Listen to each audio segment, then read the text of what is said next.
I like Gemini a bunch. It has great world building, epic visuals, and some cool creepy ideas. While there are a few I prefer for their uniqueness, I can see why it's heralded as one of the best analog horror series. Since I usually like making videos on analog horrors, I wanted to do one on this, but I realized I couldn't really do it on the episodes themselves like I usually do. They're all pretty similar, pretty short, and there aren't any that I think are particularly amazing or bad. Rather, the thing I'm most passionate about in this series are the creatures themselves. They all have very interesting ideas, designs, and some awesome execution. So this video is going to go over all of the aliens from Gemini, explaining how they work, how they intersect, when they work well, and all of that jazz. I'll vaguely go from least disturbing / powerful to most disturbing / powerful. The only two I won't bring up are the well-dressed men, since it's unclear if they're even not human, and the lights, because what am I supposed to say? They're lights, they lure people, their appearance is light. Anyways, let's get straight into the analysis. The first alien species I'm going to be talking about are the gardeners. The gardeners are octopus-like creatures, except they're larger, have smaller heads, and a very distinct glowing eye. They were sent to Earth to empty spores far into the ground, which will eventually spawn other aliens. Essentially, the iris is trying to mutate the planet, and the gardeners are its microbes. Common behaviors of these things include wrapping up intruding beings in spores they release, finding caves or oceans between 40 and 11,000 feet below the sea surface to populate, and asking residents at Moonlight Acres if they can enter. In my first watch of Gemini, I constantly got these guys confused with the Wretch, Woodcrawlers, and Nature's Mockery. It's all fine now that I've done some research, but when so many of the creatures are small bodies with long spindly legs flowing out of them, it can be a bit hard to differentiate early on. As it stands now, the main interesting aspect of gardeners is the fact that they are the main focus of The Deep Blue, which is the only canon unlisted episode of the series. While it was somewhat understandably unlisted for not adding a whole lot to the story of the series, it does clarify how the gardener works. Gardeners will always try to go as deep into the earth as possible, because the further down the spores are set, the better the conditions are for the spawn, whether that be the Mariana Trench or deep caves. Speaking of going really far down, the other entry that most prominently features these guys is Advanced Mining Vehicle, a video which I get more out of the more I read into it. The episode takes a similar approach to something like Iron Lung or No Through Road, where you're only shown short clips of a high energy scene playing out. Because of this, there's a lot of great imagery, specifically with the gardener close-ups.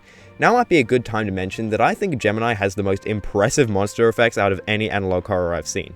I think the Mandela catalog has scarier and more creative designs in the later episodes, but Gemini is even more effective. Despite the fact that this is obviously not real, it's so stylized and unique that they always got me even more invested in what was going on. I'm bringing this up because the gardeners in Advanced Mining Vehicle are very well done. The movement is flawless, the designs are both creepy and believable, and usually there's just enough shadowing or camera clutter that your mind can fill in the blanks. The last thing I want to bring up with these guys is the way that their systems for setting up spores are usually likened to organisms. This is not only very interesting imagery, but it's also spawned some very interesting quotes. Blood flows through the garden's veins, shifting tendons shape anatomy. This probably means a number of things. It could be a reference to how the spores contain life, or maybe it's hinting at the fact that the gardeners are part of the garden themselves. Or maybe it's just a fitting and creepy metaphor. It's kind of strange that while they seem to be connected to their garden so much, there's at least one that stuck around on the surface to lure the Moonlight Acres residents. Maybe humans are required for the spores. That'd make sense, especially when considering what they found inside Johnson, but we're getting ahead of ourselves. Gardeners release spores of themselves and other aliens, plaguing the Earth and creating their own ecosystem. They appear in Deep Blue, somewhat anticlimactically, in Advanced Mining Vehicle, where they have some great visual design, and also in Camp Information Video, though they seem to be part of something much bigger over there. So with that out of the way, let's move on to something fairly similar. Next up, we have Woodcrawlers, which have appeared in a lot of episodes, including some of my favorites. These are Lethal Omen commercial, Home Invasion Help, and potentially Camp Information Video. They seem to be pretty similar to gardeners in appearance. However, interestingly enough, we don't fully know what they look like. They're always in shadow, or we only get to see their legs. We don't have a complete image of any of them, so there's a more than zero chance that their appearance has something to do with their purpose on Earth. Anyways, Woodcrawlers are like spiders with greyish-white skin and are slightly taller than an average person. They may also have a proboscis, a mammal's nose usually referring to it when it's long, which they use to burrow into prey. They might also have a large glowing eye like gardeners, though I'm not all too sure about that. They attack people by digging underneath homes and breaking through floorboards, and since they can move without a sound, the main defense against them is said time and time again to be solid floorboards. I'll get into how they attack in a second, but first I want to look at where they appear in the episodes. These things are introduced in the very first one, World's Weirdest Animals. I really like this way of introducing them because it sets up the tone for the series as a whole. The episode obviously starts off with natural animals, you then get your found footage of someone hiding in their house before the thing lunges into frame and the filmer quickly runs away. I love how you actually get a pretty good look at these things. In today's analog horror, I find that the creature or enemy can always be hidden right up until the last minute. And while this works in suspenseful situations, if you can nail the monster design, then it's even better to get a glimpse at them, which is what this episode does. I also love the way that it throws itself into frame. Its movement feels really alien, pun fully intended. They next appear in the Lethal Omen commercial, breaking through the bunker wall in a very low poly way.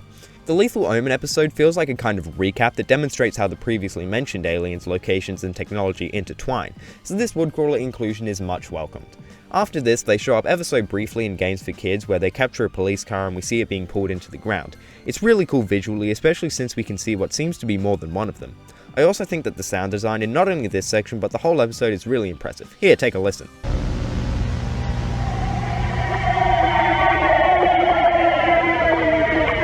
Next they show up a bit in Advanced Mining Vehicle, which doesn't introduce all too much new stuff, but it does show that their habitat may be underground, like the Gardeners. This is supported by the cop car they sucked down earlier.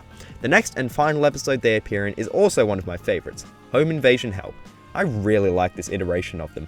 The first 5 minutes or so is spent setting up the atmosphere of this guy walking in a ravaged home, which ends in a surprise Woodcrawler attack. Its threat in this section is very well executed, with a very direct danger level since there's only the one attacking, and a fantastic visual of its legs bending over one another in their silhouette. Overall, the Woodcrawlers are aggressive, spider-like creatures that silently stalk down prey until they're ready to attack. And you know how I said that I'd explain how they attack in a second? Well, we're up to that second, and to explain that, I first have to explain a new creature, those being fake people are probably the start of what genuinely unnerves me in this series. Gardeners and Woodcrawlers are both interesting cosmic horror concepts that I enjoy researching, but everything from here on out are all great examples of how disturbing this series can be. Fake people look like, from the silhouettes that we see of them, regular people. However, they stand incredibly still and in strange positions, and whenever they move, they hobble in this jerky way. The reason that I'm mentioning these guys right after talking about the Woodcrawlers attacking people is that it's assumed that they're the result of a Woodcrawler attack. The idea is that Woodcrawlers sneak up on you, enter you using its proboscis somehow, and then mutate you into a fake person. This kind of transformation always seems to appear in not only analog horror, but most horror series, and it messes with me every single time. Fake people don't attack others, rather they scream for help to lure people to places where they can be easily attacked. One thing that I find noticeable about fake people is how little they show up. Fake people can be found in only 3 episodes and aren't used at all in the latter half of the series. This was an interesting choice because I'm kind of mixed on it. On the one hand, I feel like it's a significant missed opportunity. The concept is really interesting, their visual execution is some of my favourite out of all of the aliens, and their ways of attacking people are all really effective. But on the other hand, so many analog horrors nowadays have their own versions of fake people. Meat mimics, alternates, SCPs, Type 3 patients, so if Gemini had have leaned into it, the show might have been tainted for newer viewers like myself. But back on the other hand, the execution of fake people is very much unlike these examples, so it still could have worked, maybe. Also, it was made before all of these, which mitigates the negatives even more. But yet again, back to the other hand, more focus on this might have taken more focus away from some even more interesting ideas. So without 4 hands, I'll be getting nowhere with this. Instead, let's quickly look at how they're used. In World's Weirdest Animals, fake people are shown right at the end. We don't get a great look at them because of the found footage filming style, but you can still quite easily tell that these aren't real people. When you do get a focused view of them, they seem to be mouthing out words without speaking and moving like characters would do in a low-effort kids cartoon. It's found a perfect nook in the uncanny valley, helped largely by the lack of visuals. It plays around with movement really well and never lets you know just how inhumane these creatures are. The only time it breaks this jutted movement style is when one starts racing towards the camera, amplifying the shock of the situation, and that in particular makes this one of the more effective creature introductions of the series. In Lethal Omen commercial, not much goes on. Their only appearance is an enemy with a limp which slowly goes towards the player, and all we learn is that they're bulletproof. Finally, in Wilderness Survival Guide, they show up right at the end. As Jack attempts to start a campfire, he's interrupted by a fake person doing the classic cry for help routine, and he goes to check it out. This is my personal favourite instance of one. It hides everything about its appearance, but still lets us figure out its attacking tactics. Overall, I think the fake people are really interesting, and while it's a shame we didn't get to delve into them more, that gave us more time to look into truly original concepts. Concepts like, as opposed to everything else in this video, deep root disease is obviously a disease, not a living organism, but it warrants a mention because of how important it is to the world of Gemini. Before we get into this, I want to preface it with one of my favourite facts about the show. When the creator, Remy Abode, was asked what he thought what the scariest episode was, he said deep root disease, purely from the concept, so hey, don't take it from me. Deep root disease has 3 physical parts: the roots, the bulbs, and the sprouts. Bulbs are what is first visible. They start off hollow and easy to press on before becoming solid and painful when pressured. These things can be anywhere from 2 to 10 centimeters across and appear more and more as the disease gets further and further into development. This stops quite abruptly when sprouting begins. Roots are similar in their growth but completely different in effect and visibility. Roots, as you may have guessed, grow underneath the skin. They start from underneath bulbs and very slowly work their way through the body. This is until it hits a bone, at which it can travel through the body with relative ease. Sprouts, the final part, are mostly unknown. All we know about them is that they seem to look something like a pale hand mixed with a dead tree, and that they may be something that grows inside of the victims. As a quote from later on in the show says, that the interior of Barry Johnson, a late-stage deep root victim, is discovered to be occupied. What a nice quote. The other parts of the instructional video focus on the contraction and the diagnosis. The contraction is a little more cryptic. When showing how someone might contract the disease, all we get to see is someone laying motionless in bed. This either literally means that not moving could be the cause, or that you could be doing literally anything, or maybe the clip is unrelated to contraction specifically. The other part, diagnosis, is far more interesting. They give you 3 prompts of things to check for. These criteria are A. Checking for bulbs on the skin, makes sense.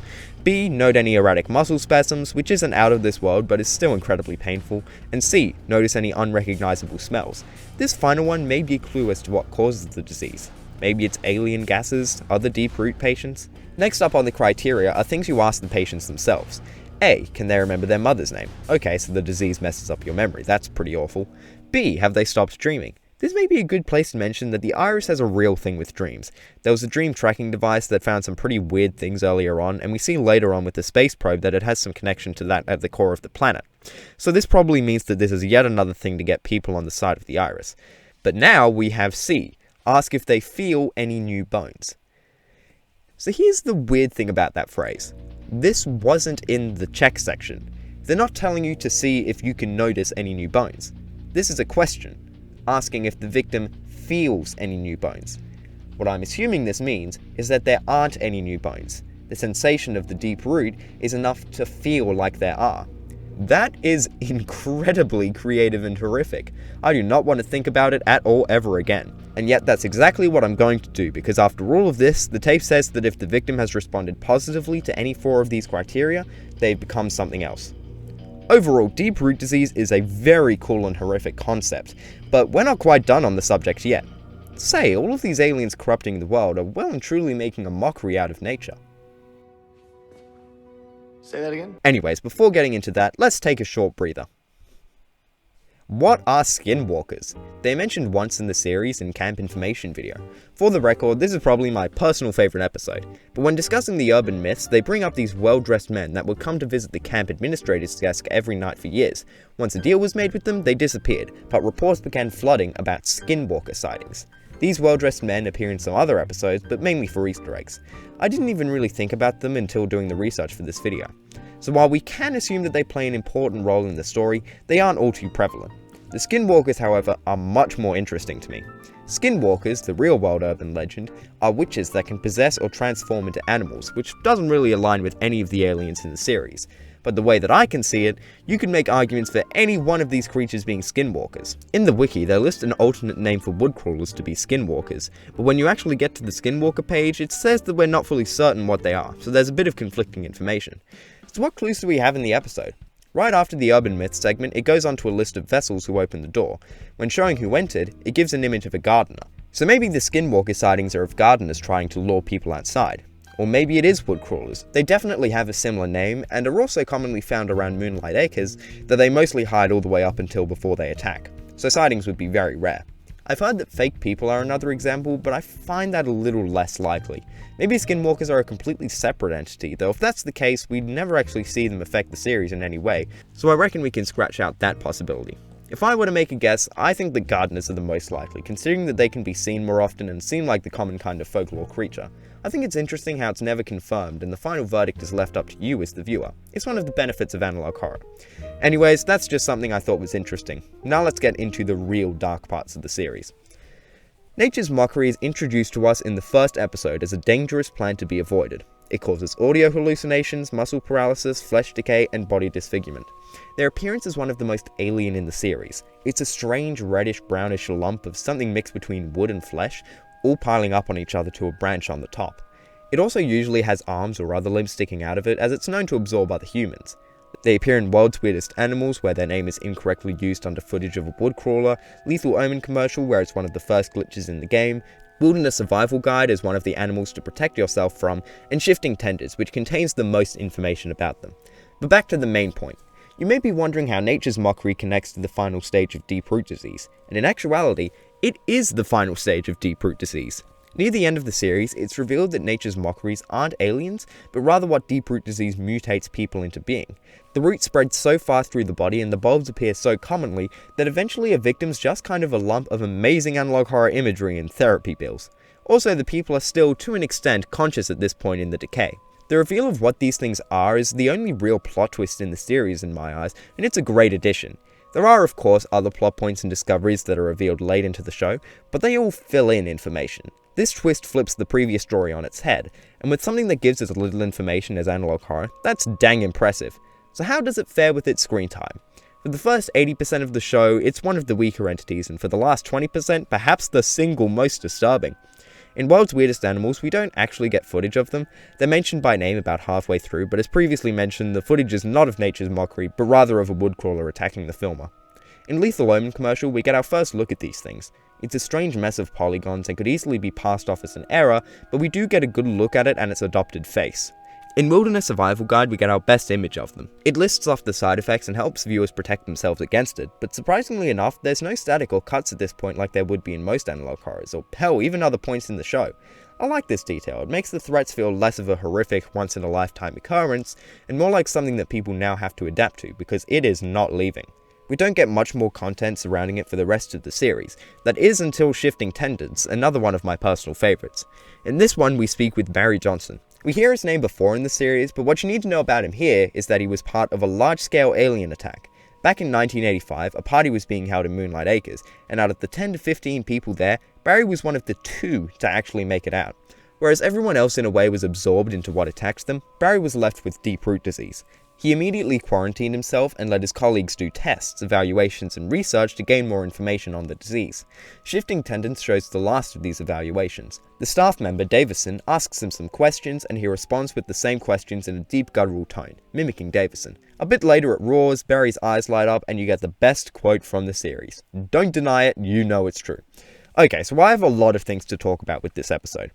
First off, Barry's design is incredible. Once again, it has no basis in reality, but I genuinely didn't register that because of how cool the idea and execution was.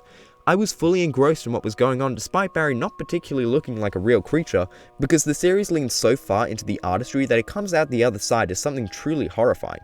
And this is truly horrifying. Next up, it sets up the threat of this thing in a very concise and clever way. It gets straight into dehumanizing Barry, one of the few recurrent characters in the series, and allows for this slow and gradual build-up of noise and danger so that when it breaks, you have to prepare yourself for everything that could come out of this.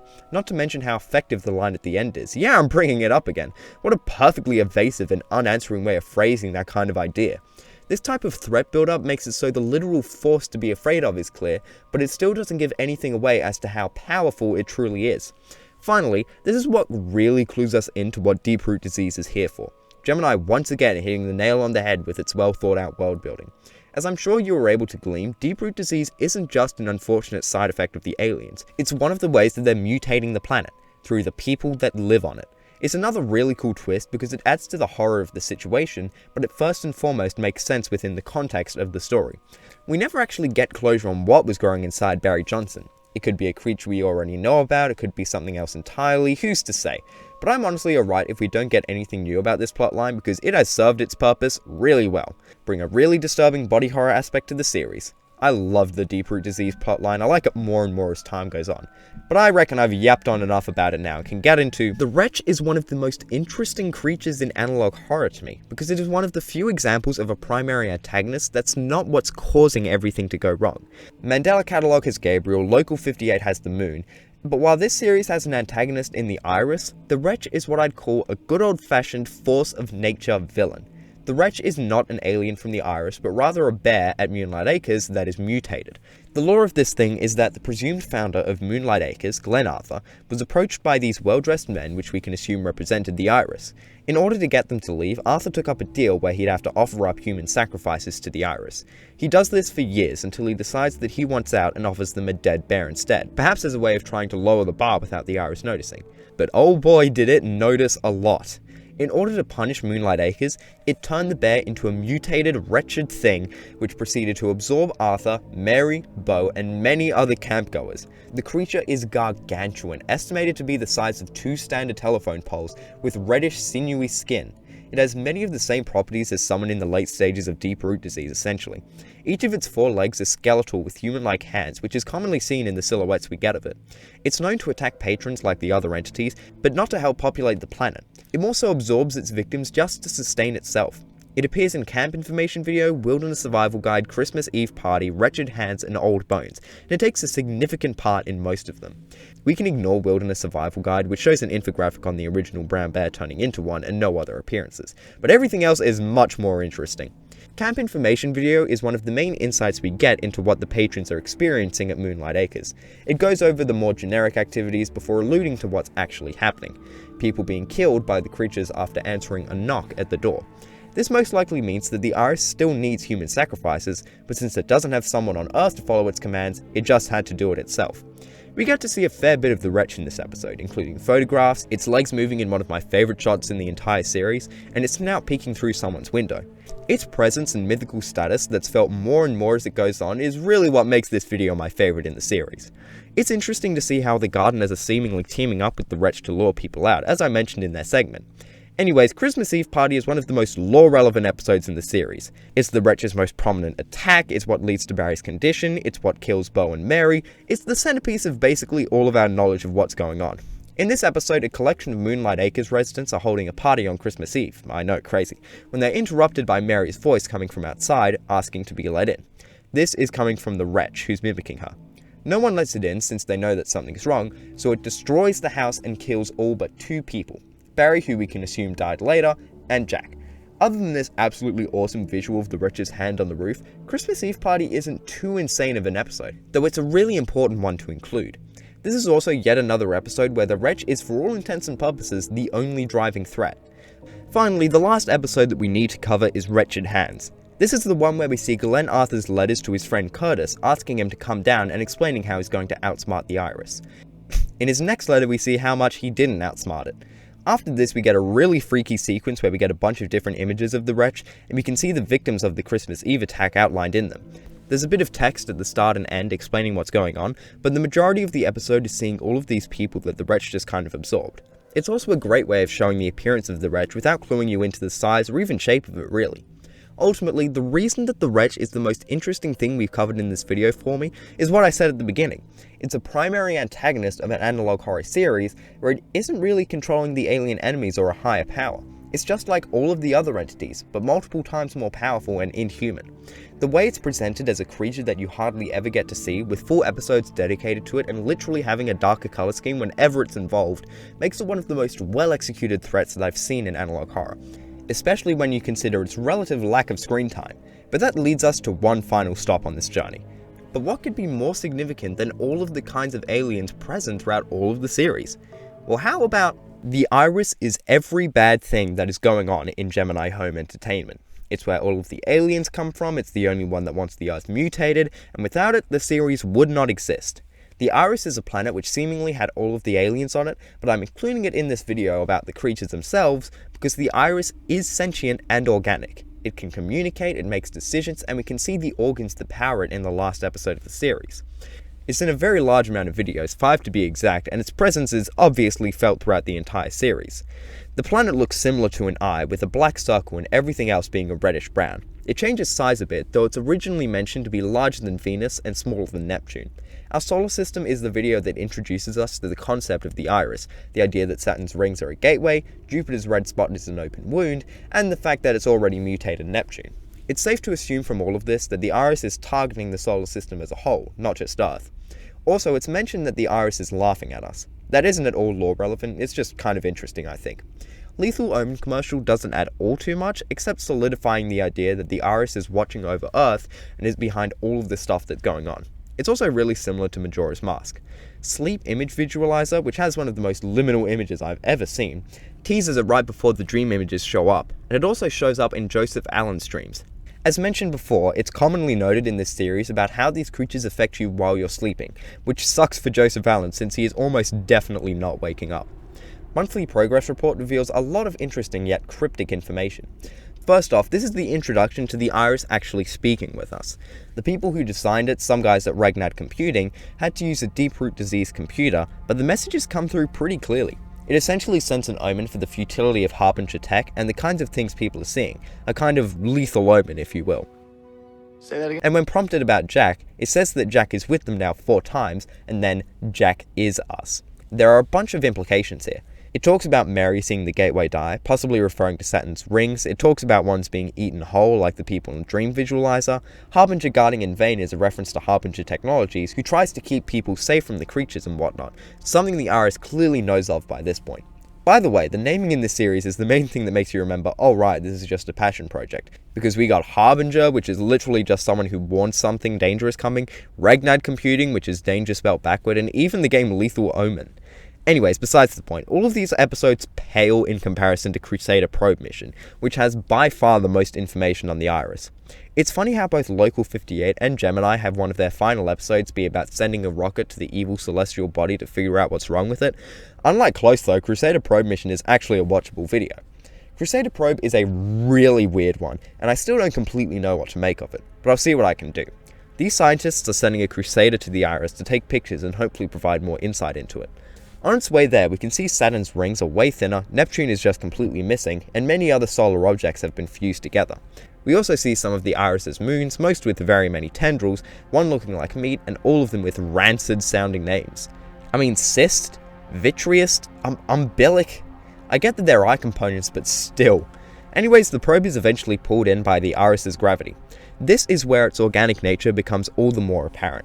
We can see some of the creatures like woodcrawlers and gardeners being formed inside of it, and all of its interior is stringy and sinewy. We're shown diagrams of the probe going through its esophagus, down its spinal cord, and eventually the conscious mind. This is where things get really strange. We see 5 images that the probe took in the mind. One that's blurry beyond visibility, 3 of a guy in bed with a figure behind him, one of which we can eventually tell is in the final stages of deep root disease, and the last image is outside a sort of suspended home. After this, the probe loses signal and is back at Earth in 7 months, which is weird because it took a decade to get there. So, what does this mean?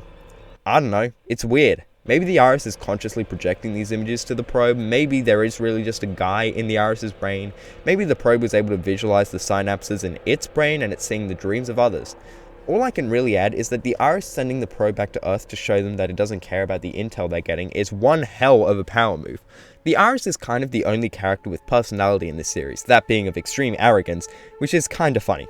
Anyways, the Iris is an enigma. While I prefer Nature's Mockeries and the Wretch for the more interesting ideas they propose and things they do in the series, the Iris is truly on a rung above everything else. We know it loves hating the Earth, but its inner machinations and systems are so complex that the entire series is dedicated to it, and we still don't fully understand it. There really is nothing else like it in the series at all, and that makes it a very good way to end this video. And end the video is what I will do. This is a really cool series, and like all good analog horror, I enjoy talking about it. I don't think we're going to be getting any new entries, but that's fine. The 3 non-box set videos are a great epilogue. If you enjoyed listening to me talk about it, feel free to like and subscribe. Recently, the analog horror videos haven't been going amazingly, but if you guys still want more, then comment down below. I'll probably be doing a video on Beat Saber pretty soon with the release of OSD 8, but I will make any excuse to yap about analog horror. Anyways, thanks for watching, get in the bunker, and cue the outro music.